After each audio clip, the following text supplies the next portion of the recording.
एक फौजी की प्रेम कहानी। यह कहानी उत्तर प्रदेश के शाहगंज की है, जहां महेश रहता था। महेश बहुत ही अच्छा लड़का था और अपने गांव में ही बहुत मेहनत से काम करता था। उसका एक ही सपना था कि बड़ा होकर सैनिक बनना है और इसके लिए वह दिन रात बहुत ही मेहनत करता था। उसके गांव से कुछ दूर आरती का घर था, जिससे वह बहुत ही प्रेम करता था और हमेशा यही सोचा करता था कि जब वह देश का फौजी बन जाएगा तब वह आरती से शादी कर लेगा। आरती भी महेश से बेपनाह मोहब्बत करती थी और उससे ही शादी करना चाहती थी। वक्त बीतता चला गया और एक दिन महेश फौजी में भर्ती हो गया।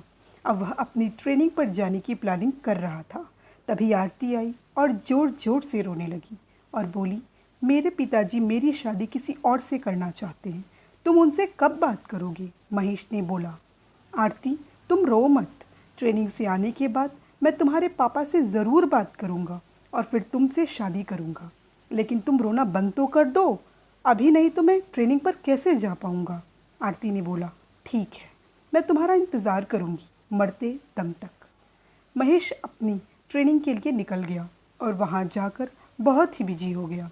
शुरू में तो महेश फ़ोन पर आरती से बात कर लिया करता था, किंतु कुछ दिन बाद महेश ने फ़ोन करना बंद कर दिया, क्योंकि दोस्तों सब भी जानते हैं कि फ़ौज की ट्रेनिंग कितनी कठिन होती है।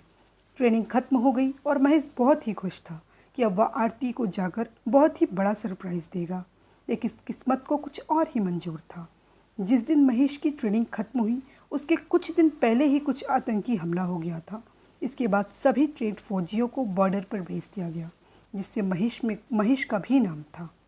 पहले तो महेश थोड़ा निराश हो गया, लेकिन जब उसको अपना सपना याद आया तो वह बहुत ही खुश हुआ कि जो वह बड़ा होकर करना चाहता था, आज वो दिन आ गया है और हम भारत माता की सेवा करेंगे। बॉर्डर पर लड़ाई शुरू थी और महेश वहाँ पहुँच गया और जाते ही कुछ दुश्मनों को मार गिराया।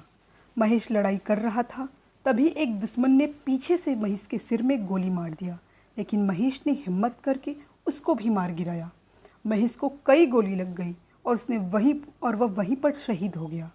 मरने से पहले राजेश की आंखों में आंसू थे और एक ही बात का गम था कि आरती कैसे रहेगी। इधर जब आरती को पता चला तो वह पागल हो गई और अपने आप को मारने की कोशिश करने लगी।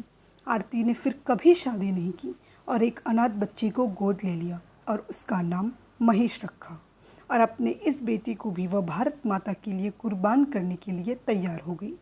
दोस्तों, इस फौजी भाई और वीरांगना आरती की कहानी को सभी तक पहुंचाने और समर्थन के लिए प्लीज़ चैनल को सब्सक्राइब जरूर करिएगा, क्योंकि दोस्तों आज हम जो लोग आराम से घूम रहे हैं, पढ़ लिख रहे हैं, मौज मस्ती कर रहे हैं, वो सब फौजी भाइयों की देन है। भारत माता की जय। आई होप सो आपको ये कहानी बहुत अच्छी लगेगी और अच्छी भी लगनी चाहिए, क्योंकि ये हमारे देश की रक्षा करने वाले फौजियों की कहानी है। ऐसे ही हमारे ऊपर अपना प्रेम और अपना प्यार बनाए रखिएगा और हमारे चैनल को सब्सक्राइब करिएगा। Thank you so much.